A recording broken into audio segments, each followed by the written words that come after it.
Should I do a round of introduction, because there's somebody here hiding behind. Have to go. Yeah, she has to run. But we together are. This is not rocket science. We make musical instruments, electronic musical instruments.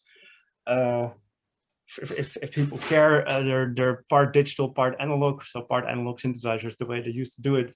And these days, because computation comes cheap, we make digital synthesizers because they are much more predictable and reproducible. And they can sound even better, but we are still in the process of convincing everybody about that. And we have started, this is not rocket science, maybe 7 years ago now. We started, and especially we started the name because we wanted to go to China, and everybody thought that was going to be really fucking hard. Sorry for swearing. So we said, we'll just, we'll do our homework, we'll figure it out, we'll go and we'll take a product of something that we might actually want to make. And that product was a module, so part of a synthesizer system. No, it was an actual synthesizer at that point. It was the one box goldfish, right? Yes, there was a box goldfish already back then. The origin of this not rocket science go even slight bit further than to China, because I've been a freelance inventor for a large part of my professional career, pretty much being asked to fix difficult problems that nobody else seems to be able to fix, and then do no cure, no pay, fix it, and and run away if either it works or not. Usually I manage to fix things, but every time I actually do that, I have to sign these nasty 3-lettered documents called NDAs, and I'm not allowed to tell anyone about what I actually did. And that got infuriating after a while. So together with some other friends that are roughly in the same business of fixing things, we decided to put up this not rocket science blog to talk about the stuff that we are allowed to talk about and share all the details that we think others may actually enjoy. And by the time we put the blog online, there was about the moment where China decided to overtake the world of manufacturing and start stunting with PCB prices. So way back when I started with all this stuff, if you wanted to make a single prototype of something electronic, you either etched your own boards, or well, we saw some videos earlier of some routed boards. But yeah, one layer is kind of sort of easy, 2-layer gets complicated. 4 layers, you have to be a specialist. So things get really forbidding really quickly. But then China started selling factory fresh PCBs for about €20 per 10. So you get 10 instances of your design for €20 plus shipping. And then you have to solder them by hand at home. And then you have something that might as well have been bought in a shop. Pretty much professional quality.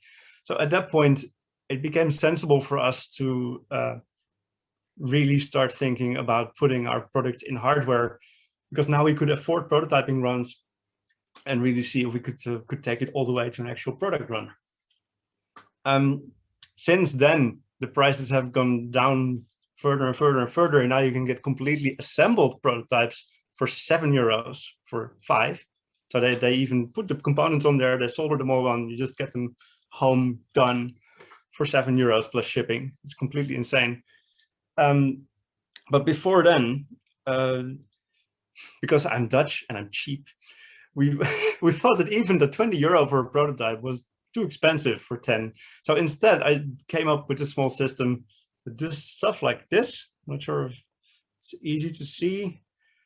It combines a whole bunch of boards with brake tabs in 10 by 10 centimeters.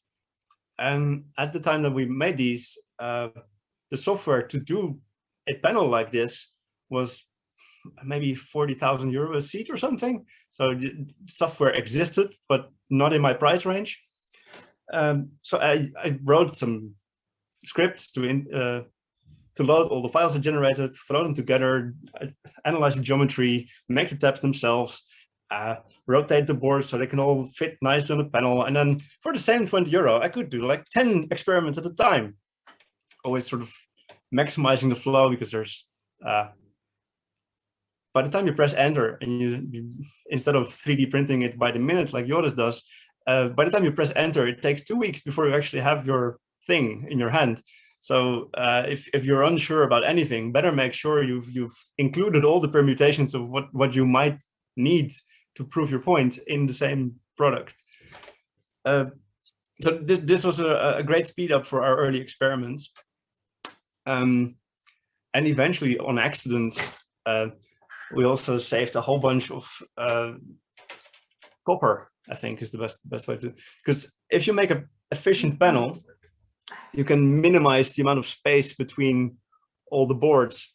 And these things are made out of copper FR4 sandwich, and then a big robot head drills away everything that's not needed, and then you end up with the remaining panel. But all the copper in between, oh, you have to go away. Oh, Priscilla has to go away. Bye, Priscilla.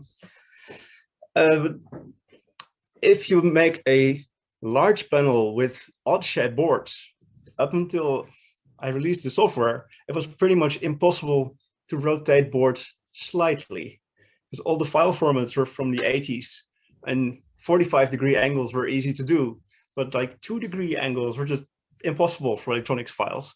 So I made the code. I didn't even know it wasn't there. Just I'm used to Illustrator, and you can drag a shape and scale it and rotate it and do everything you're familiar with as a graphic designer.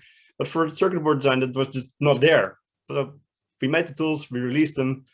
A whole bunch of factories ended up picking them up, and they're now running a few of the bigger open source hardware things. I'm not allowed to say names because they don't want their tool chain to be known.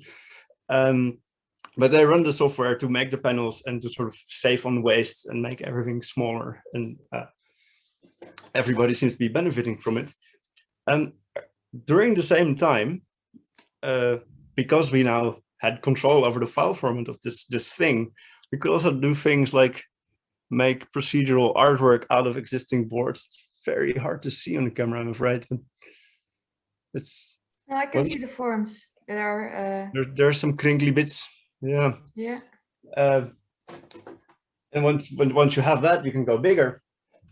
We now have the sort of art pipeline to circuit board completely stuck down, which is also gone into a whole subgenre of things which are mostly used for. Is there any way to do a raising hands in this system? Can I ask some questions to everybody? Questions directly. I would just like to say to all, don't be shy, because I think the chat is not working that well. But you want to ask a question? I want to ask a question. Is there a show of hands? Because if I say Eurorack modules, does anyone here know what I'm talking about? There's 1, 2, 3. Some people do know. We're very quick in seeing that. Not so many. No, because there's like the big synthesizer I have on the other screen here. There's the screen over here. There's like one gigantic monolithic synthesizer where all the bits are in there and you can make whole songs with it. But we started out with something simpler with our manufacturing experiments, because building something like that in one go is madness. This is, I think, the best word to use for it. So we started with modules, and there's a modular format for modular synthesizers called Eurorack, and it's sort of a standard 3U server rack space thing. You just buy one unit, and then you can combine it with other units and build your own. Oh, somebody built a format. Excellent. But you sort of mix and match your own synthesizer, music equipment out of the components you prefer. And for us, there was a really nice ramp up into manufacturing because it only consists of a single circuit board and the front panel and some shiny yellow knobs. And that was about as much as we dared to take on for our first product release. So this not rocket science thing started going to China. We started exploring what manufacturing meant, and all the way in the back, we had this target of making a musical instrument. So we almost forgot to tell this, because since I was 4 years old, I have been trying to sequence and make music with things. And it started out with my father sitting behind the piano. And instead of little Stijn wanting to play the piano, I was more fascinated by the fact that my father had these dots and lines in front of him.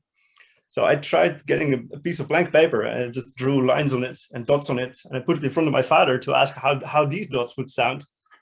And I did some iterations back and forth to sort of decode how this making music was working. This has always sort of fascinated me more than the playing of the instrument itself. So playing the instruments and interacting with how people make these things.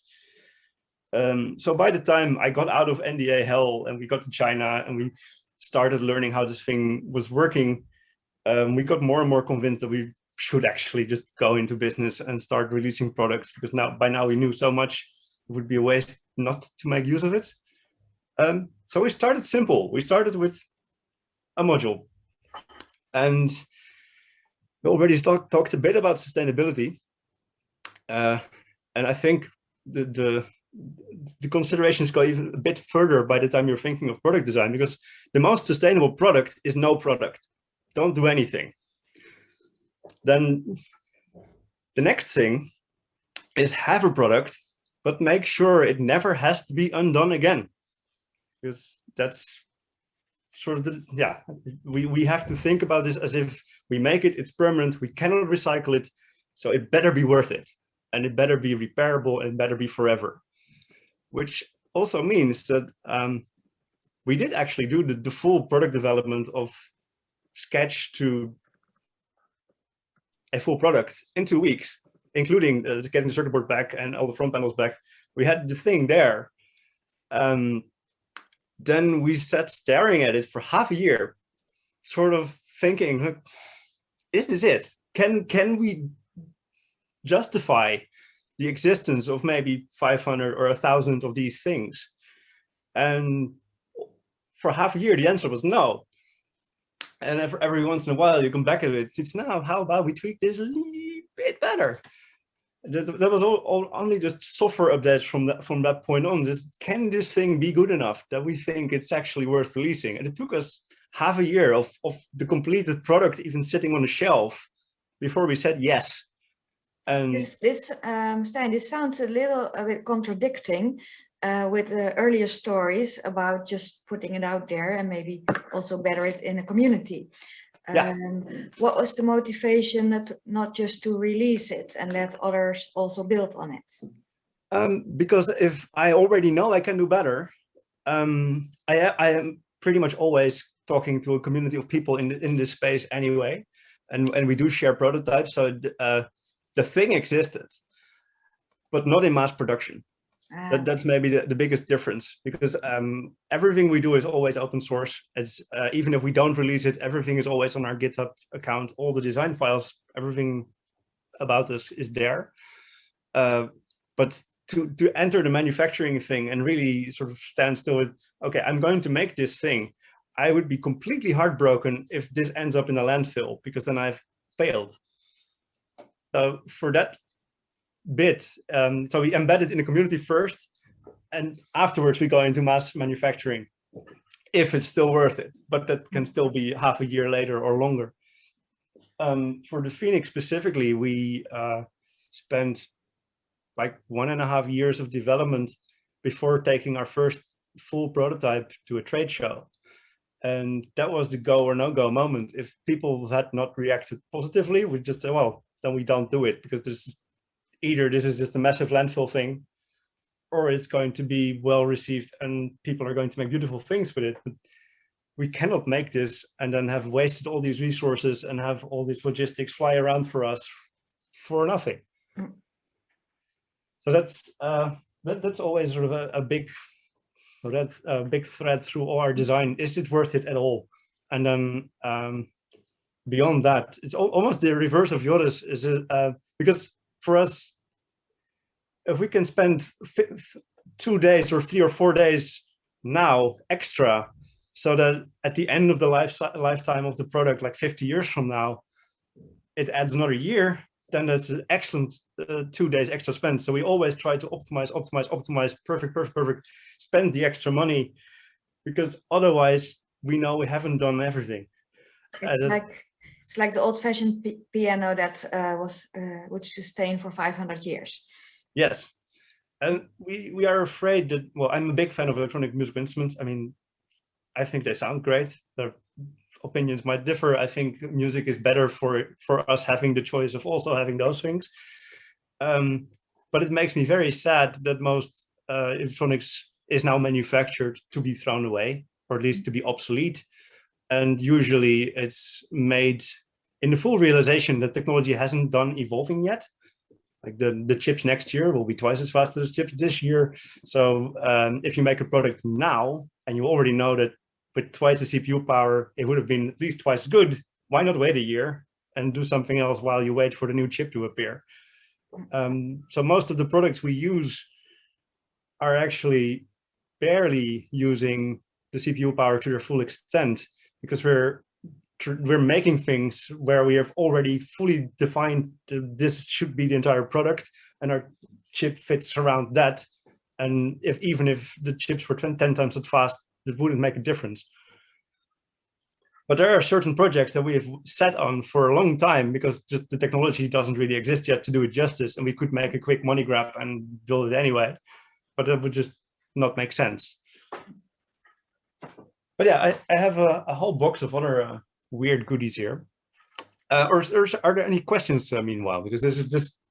It should be interactive, yeah, so people don't be shy. Yeah, because I see some names I know, but... Just unmute yourself if you want to ask a question or add something. I'm really looking forward to seeing them or hearing me, maybe even. But you also have the cold fish or the pie fish, or... Yeah, because we get into weird places. I have this fish. This little thing started live in 2002, of all things. So it's of drinking age now, but it's nowhere near done yet. It started out as a synthesizer for a pocket PC, if anyone has heard of those things. It was sort of the iPhone before the iPhone, made by Microsoft. It ran a very stripped down version of Windows, a tiny screen and everything. I was once commissioned to help with audio development for a mobile studio on that thing. So you could just have your tiny iPhone sit in the subway with the headphone on and make release-worthy tracks, and some interesting things have come out of that. But ever since then, because that was one of the first mobile ARM platform devices out there that was widely available for programmers to work on, that meant that I had a working synthesizer code base on an ARM chip. So every time I now get a new ARM chip, and I can't help myself, but my version of Hello World is make a goldfish appear. So if I can play a bass line on any chip, then it's a good chip. The number of synthesizers I can do in parallel sort of determines for me how good I think that chip is. And in this case, I got some prototype silicon sent to me by Raspberry Pi, because well, of course, no product ever launches out of a vacuum. Everything needs to be tested and tested and tested before it hits the general public.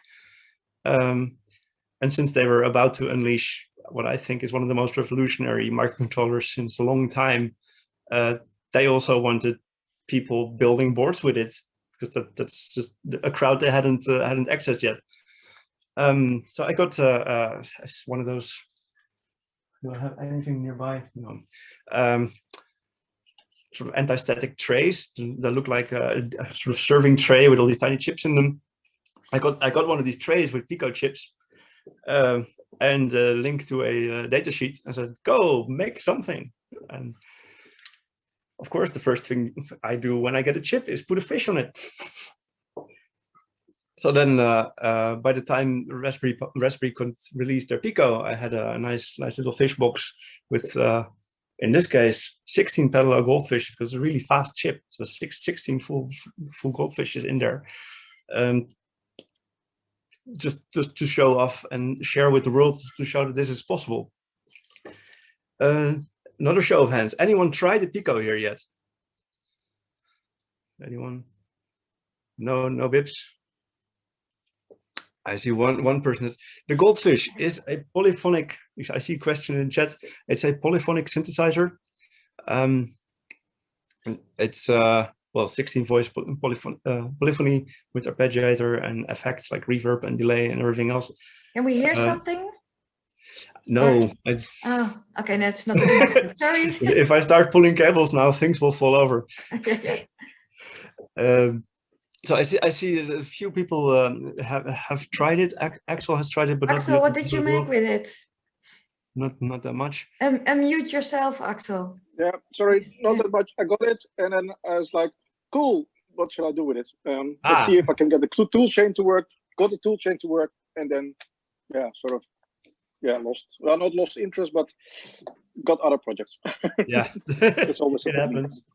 But it's a really cool chip, and I really want to do stuff more. I actually have two of them because I also have the microbit, the hand, which also contains. Oh, that's another chip. That's the risk-free. Well, never mind. Yeah. Please continue. Thanks. For some general background, if people haven't been following the Pi news, it's a microcontroller. The full board with the microcontroller, like a mini Arduino, is €4. But it's fast enough to generate DVI video at full HD if you want.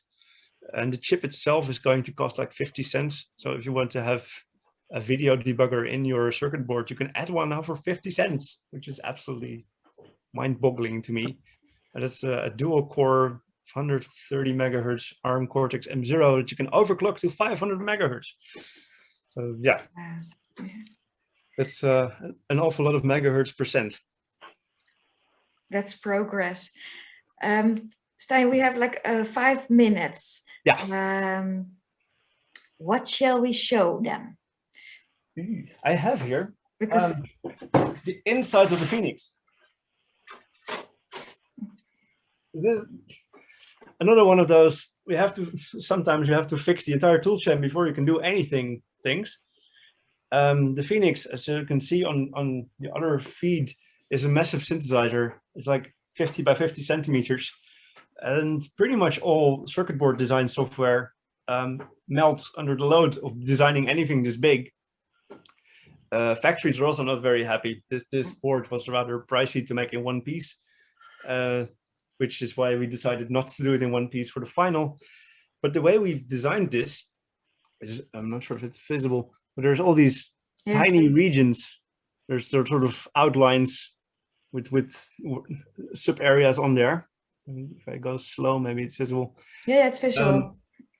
So using the same tools that I did like those 7 years ago to start with the cheap circuit board things, with only small extensions, I added more deep inspection of the files, so I could combine the files sort of after the fact. So all these areas could now be designed separately and then electrically connected by our own software as a sort of macro blocks connect together. Then the whole system scrapes all the files together and makes one gigantic factory file out of that. It's what Karijn also says in the chat. It is completely modular. Yeah, this is a gigantic modular. Yeah. But from what there, amazed me is also that you, it's like Joris. You don't only invent, design, produce a product. You also have to design the production process. Yep. And this is only a tiny step, because from here, so first we have all these tiny designs, and the designs get merged together, and there's a whole bunch of power simulation going on to make it work at all. And then this thing is split up into subframes again, because factories cannot deal with this. So we make something of each chunk, you get into a tiny frame of stuff. Yeah. Hold it still, then we can see it. Yeah. Yep. Yeah. And then the frame itself, well, we've been talking to like 3 different factories and have prototyped many different shapes of frame that actually fit whatever machine setup they have. But now that we've fixed it once, our toolchain is again open source and available for everybody. Anyone can now drag and drop any randomly shaped file onto our tools and have this always perfect production frame ready without any intervention. So nobody has to reinvent the wheel again. Yeah, because that's also, you have had a lot of challenges also with working with China. And I remember that it's really worldwide. It's the reverse, actually. We have more trouble dealing with the Netherlands than with China. Let's phrase it otherwise. The Chinese have had a lot of challenges with you. Oh. in the sense that they are really into problem solving. So if there is something like these designs, but also in the software, that has to be more custom made for you to produce the product, they solve some challenges without you knowing how they solve it. And that's a difficulty when you want to change a factory or factories go out of business.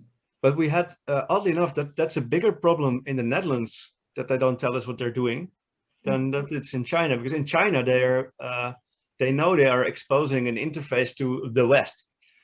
And by the time they have this website put up where you can enter your file name and you can sort of greenlit from we can do this or not, then you have a standardized interface to talk to. And then what happens beyond that is up to them.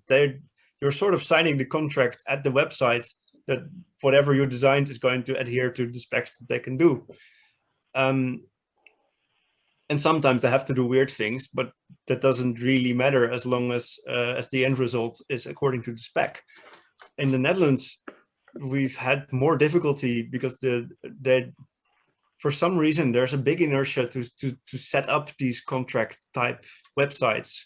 There's maybe one steel supplier that I'm aware of, 24/7 Taylor Steel, where you can just upload a file and you get metal sheet work back in a week. But most of the factories in the Netherlands we deal with, we cannot give digital files to work from. So we have to print them out and do drawings and give them a file or something. And then some guy will do it and gets back to us in a week or 6, maybe. But I must say that once we get that sorted and we get the communication with the Dutch factory sorted, then working with the Dutch factories is nicer again, because then we can talk and do all the custom stuff. And usually if we can inspire people to really work with us, or we can give them some custom software, then we can share the adventure and make everybody happier in here. Stijn, looking at the time, it's really yeah, we're running over. There's too much to tell, but what I want to do, I have 2 last things. The resin thing stuck because that was my question, and I've been playing a lot with resin printers lately. Like, this is one of the tools we've manufactured to screw on rings on our systems, because we have a lot of these tiny rings that are on all the and since there's no gripper area, we needed to have something special with a special print head.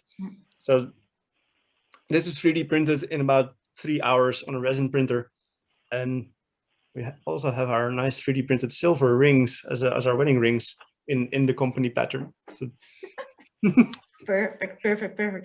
Now, what I wanted to do, because let's just talk, keep on talking, but I want to ask you both a question, because you have so much experience, not only designing products, but also designing a production process. Joris, you as well, if you could give one advice, a primary advice to the listeners, what would it be? One. Well, what would be your, looking at bloopers, or to prevent people from stepping into the same punaises? Focus on the problems which are the real problems. I mean, a lot of things that go wrong are not the problem because they are solvable. Most of the time they are easily solvable, but try to focus on the things that are not easily. So that's why I don't mind to do something where I need 6 hands to hold it. You know, I mean, I can make grippers, I can make it. That just takes time and some money. But so yeah, really focus on the things that are the real problem. One thing I learned from you is once you can build a prototype in an hour, you can probably build a real thing in a week or something. And if you can't build the prototype in an hour, don't start with it at all. Something like this. It's slightly different, but Of course, it's slightly different. I know they say if you can, but it's not only for product design. I think it's for everything. If you want to write a book and you get the outline in 1 hour, you know, in a day you will be a step further. And but the thing is, don't stop if it doesn't work within an hour, because if you can build it within a week or within a day, you know it will be better within a week. And if it costs you a week, you know it will be better within a month, and a year, 5 years. And if something exists now, you know it will be better in a few years. Allow yourself to stay in beta, because you know it gets easier and you can improve. Yeah, and for myself, because I earn my money with things. So if I cannot get it done within a few days, I know it needs more time. And then I put it on the shelf and I wait till there's some sort of assignment of project where I can use it for, because most of the time I don't want to spend 2 weeks on my own time on that kind of product or project. So I just know enough for this amount of time, and put that in the perspective.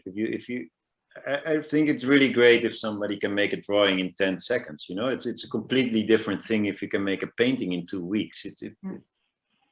It's different, and especially if you guide students for things.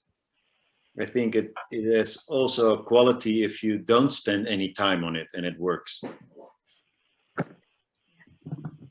And Stijn, The one advice. well, something you have experienced and learned from, what you can share.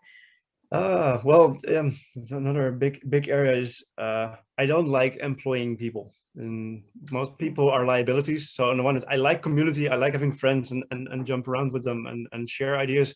But if I need to get shit done, if I can give it to a robot, I prefer that over a person. So most of the time I'm trying to, instead of employing somebody for something, I'm trying to learn very quickly a new technique and then converting that technique into procedural design so I can forget it again, and you build on it by building another design that maybe uses these procedural elements later on. So I can come to a much more comprehensive, complete design package than I would traditionally have gotten to, which is the luxury of having all these programmable devices around us these days, and all these geometric toolkits and simulation devices and all that. So I would very much encourage people to sort of proceduralize things early on, so that you can sort of start building with more and more abstract bricks and build big complex things later. It is modularizing.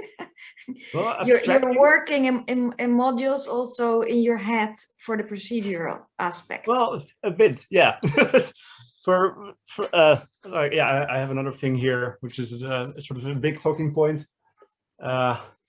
This is a friend printed it out. I've been working on and off on an auto routing engine for circuit boards, because I know I can route a circuit what board. For circuit boards? Auto routing circuit board. So any circuit board, you have components, and I need line or sort of traces drawn between them to make conductive things. Is well, doing that process, it's like the ultimate Sudoku puzzle. It's really addictive, and I spend way too much time on it.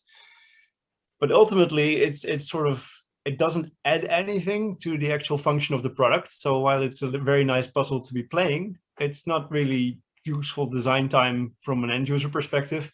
So I've been trying to automate it. And most electronics people will probably start going rabble, because auto routers have traditionally been very, very bad at making proper routes.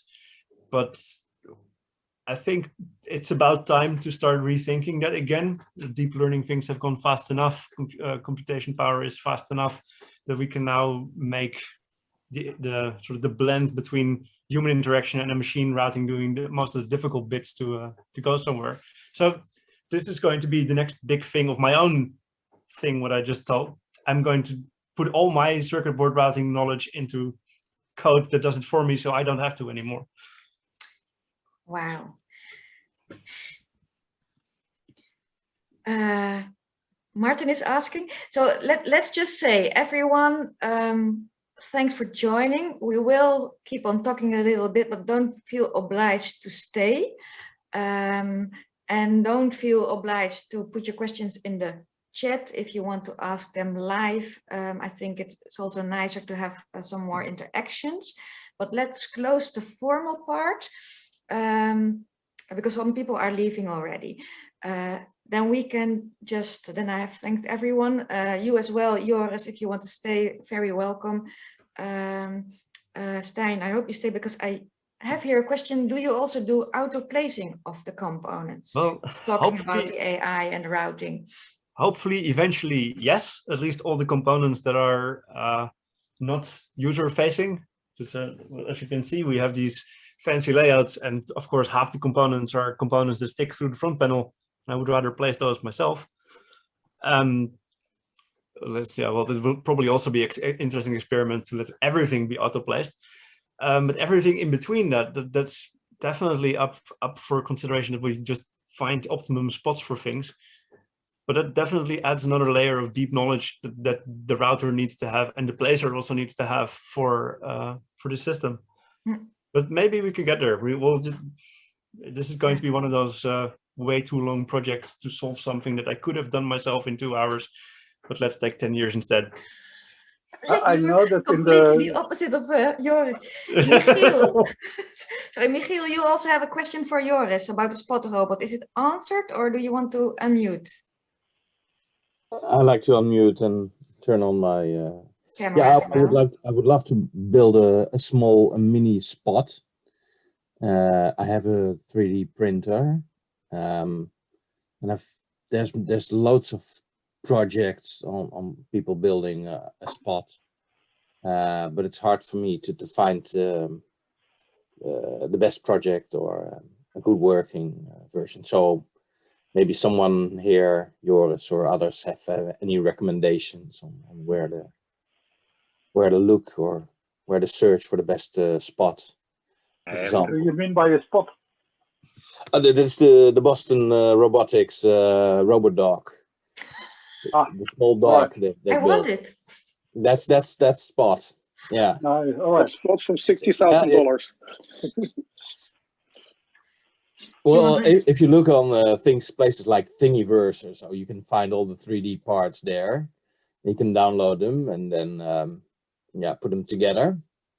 Well, that's Spot. But, and then the AI is also freely available on GitHub? I'm not sure. I'm not sure, but well, I am sure it is not. It's proprietary. That's what I love about your story, Stijn, that you also wanted to not work with non-disclosures, but work openly and share. I have a question for you about, it's a very practical one. Which electronic CAD system are you using? CAD design are you using? I am using a lot of Eagle, was still stuck in there. We use DipTrace for a bunch of stuff. We use KiCad or KiCad. Never know how to pronounce it. We use that for a bunch of stuff. And we use a lot of our own. We just generate boards straight from source code.